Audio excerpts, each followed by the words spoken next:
So in my paper today, I argue that the period that we're discussing during this conference constituted not only a moment of immense political and social upheaval, but also a moment in which the theoretical contours and meaning of politics itself was being altered and re-signified conceptually. I'll offer some considerations regarding three thinkers in relation to one another who exemplify this moment and this kind of reconceptualization: Eduardo Mondlane, Frantz Fanon, and Walter Rodney. I argue that each of these thinkers offer an understanding of politics that throws the state itself into crisis, and in so doing, breaks with their mid-century counterparts' insistence on seizing the state itself due to the fatigue of waging protracted anti-colonial struggles and the realizations at the insufficiency of scientific Marxist frameworks as a singular paradigm for crafting revolutionary ideologies and programs. Instead, these thinkers offer an understanding of revolution and therefore decolonization that extended beyond questions of simple national liberation, and instead framed revolution as a fundamental reordering of social life as a key mechanism for reconstituting the political. Key in this endeavor was the mobilization and harnessing of expressive culture, which broadened the scope for revolutionary thought and action. All of these thinkers consider the manner in which the political itself must be reconstituted at the conceptual and material levels in excess of national and statist terms via the exaltation of culture, in order to engage in a truly revolutionary ideology that might liberate Black people globally. In this regard, regarding different cultural and literary expressions offers a venue for staging new and imaginative political paradigms in the face of statist dispossession, including land, economic violence, and others. In their insistence upon a conceptual lens that accounts for sociality and for the manner in which culture does the work of politics, the arena of political work is not only expanded but remapped entirely, and in so doing, our definition of a political subject and political actor is also reconstituted and subjected to an expansion that includes non-normative political thinkers, actors, doers, and utterances where Black people are concerned. Basically, it includes all of those who have been evacuated from the realm of the political due to racial slavery and colonial domination. The argument I'm presenting is by no means new, and some may view it as having already been exhausted. However, I think it bears repetition, particularly in our current historical moment, that in order to do political work, we often have to look to the last place they thought of. Sylvia Wynter, in her unpublished tome, Black Metamorphosis, argues that the cultural nationalism of the 1960s offered a more comprehensive counter-ideology to colonial racial domination than traditional Marxism, precisely because of its ability to consider how white middle-class bourgeois values imposes itself as a cultural and normative hegemonic imperative. In a similar vein as the Haitian surrealists who abandoned orthodox Marxist parties, yet not Marxist values, in favor of theorizing and engaging in aesthetic practices as their political counter-ideology, Wynter comments on the ways in which the cultural nationalism of the 1960s accounted for that which mainstream Marxism could not. She writes, quote, "And at this point, it might be useful to focus in the contributions that the cultural nationalist ideologies of the 60s, ideologies which were linked to the Black popular movements, both as effect and partial cause, were to make the partial liberation of Black scholarship from the hegemonic Western bourgeois paradigms. The insights of cultural nationalism were intimately related to its oversights. Hence, the contributions are related to the conjoined dysfunctional aspects of its formulations. But it's important to note that the liberation of Black consciousness from the dominant paradigms owed more to cultural nationalist formations than to the Marxist paradigm, even though the latter paradigm had earlier played a theoretically central liberating role." She continues, "The central compulsive of Black culture came to be the creation and perpetuation of ritual devices which would integrate the social. Jonkanu, Carnival, Mardi Gras brings transcendence into the everyday secular life, into the here and now.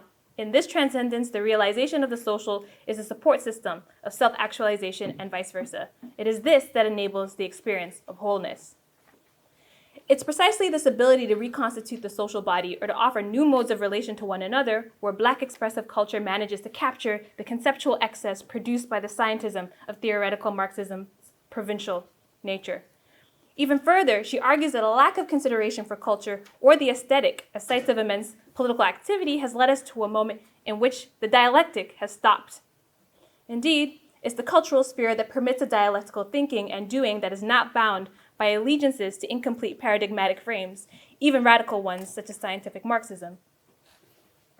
While Wynter was commenting mostly on the American context, her considerations can be extended to consider the way that culture did the work, and I don't mean this in the Arendtian sense, of politics. Even further, we might be able to read works on decolonization to consider how culture remained not an attendant paradigm of the nuts and bolts of revolution, but rather was placed at the center of considerations regarding revolution precisely because of its ability to indigenize these struggles, as Winter reveals to us in Black Metamorphosis. In his text, Africa Must Unite, Kwame Nkrumah famously remarked that Africans throughout the world, just checking my time, I'm good, should, quote, seek first the political kingdom and all things shall be added unto you. But what does it mean to seek the political kingdom?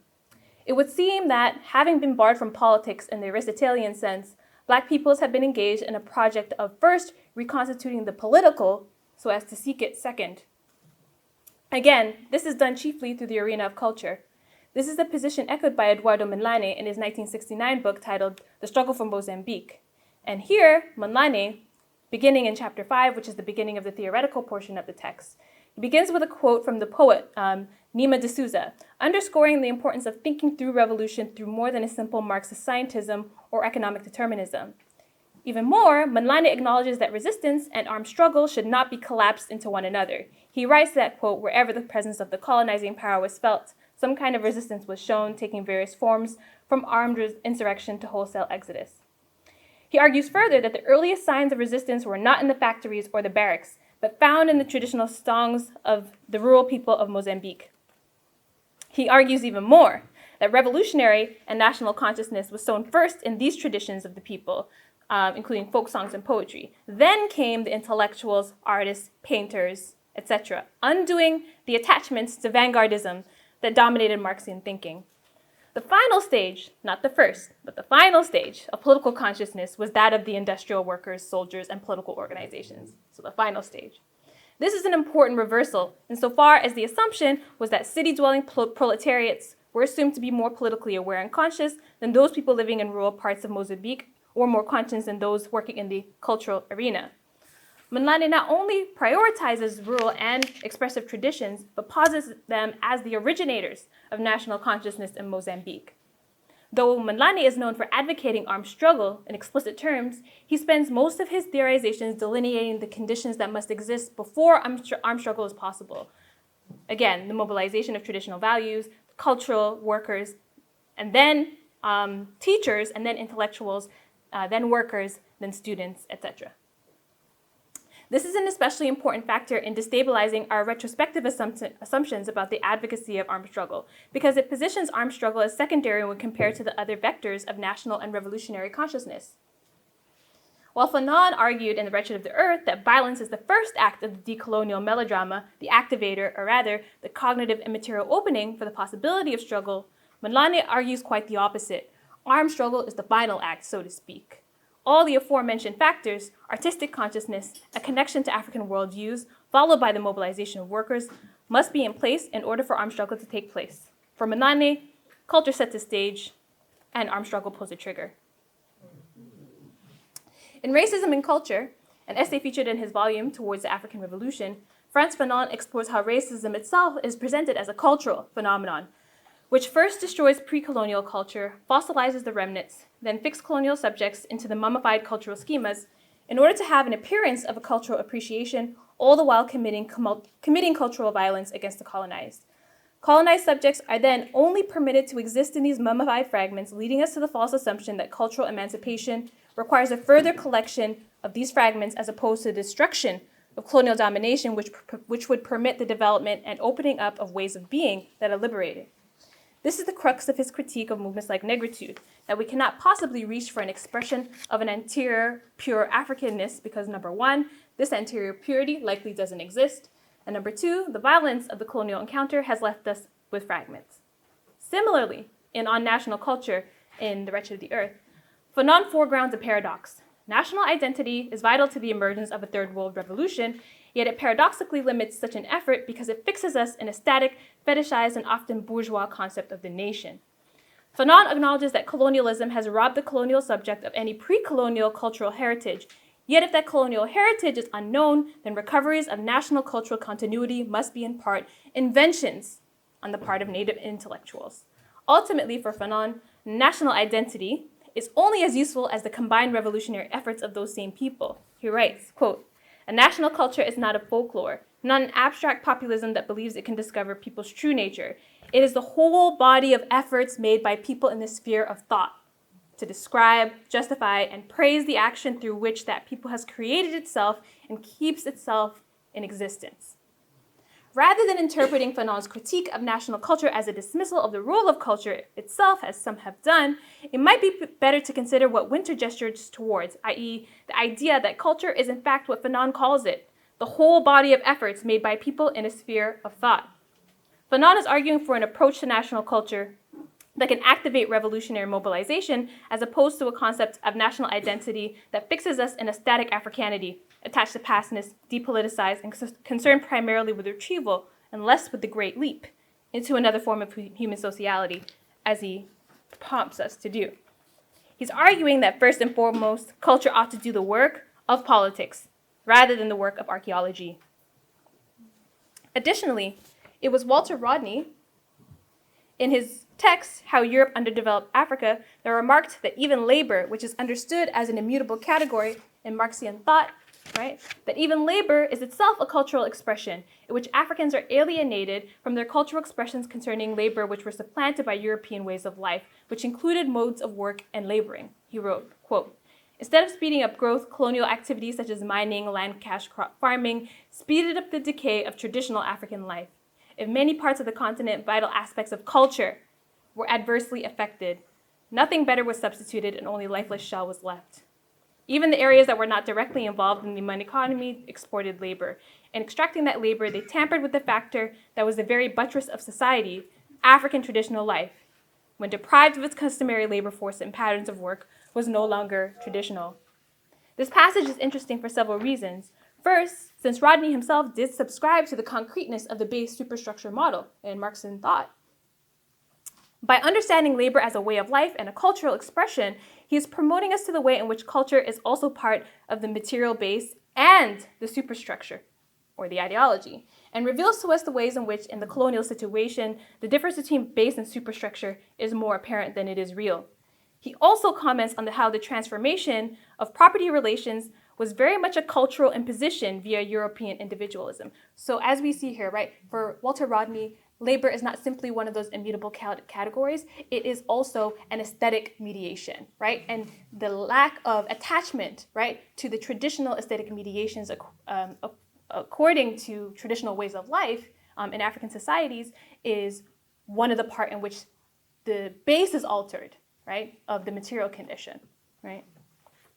So he writes further, quote, "When individualism was applied to land, it meant that notions of private ownership and the transfer of land through sale became prevalent in some parts of the continent. Much more widespread was the new understanding that individual labor should benefit the person concerned and not some wider collective such as the clan or ethnic group." This is important now because, again, labor is seen as an expressive aspect of a particular culture, and it means that, again, there is this aesthetic mediation that's part of the thinking and doing that makes labor what it was, even to someone like Marx, right? Finally, the following often quoted passage from Rodney reveals the way that in terms of refusals, culture stands alongside armed struggle on equal terms, as Mondlane also wrote. So, quote, "So long as there is political power, so long as people can be mobilized to use weapons, and so long as society has the opportunity to define its own ideology and culture, then the people of the society have some control over their destinies in spite of constraints such as those imposed as the African continent slipped into orbit as a satellite of capitalist Europe." And then he continues, "This is part of the interdependence of base and superstructure alluded to at the outset." Right? So this is a good place for me to begin to kind of conclude, since it circles back to the opening portion of my paper, which I began with Brinter's remarks concerning cultural nationalism's ability to do what scientific Marxism couldn't. I might go one step further and suggest that in the Caribbean and on the African continent, culture went beyond its ability to capture that kind of excess which scientific Marxism produced at the conceptual level, but even further permitted certain kinds of aesthetic and cultural mediations, which include traditional songs per Mondlane and labor per Rodney. These become arenas in which major claims to sovereignty, i.e. self-determination, were staged, right? For lack of time, I'll leave this point as food for thought. And as I noted in the introduction, Nkrumah instructed us to seek first the political kingdom, And these thinkers, by reconstituting the political decentralized culture, endeavored to capture a kingdom much larger than even Nkrumah had imagined. Thank you.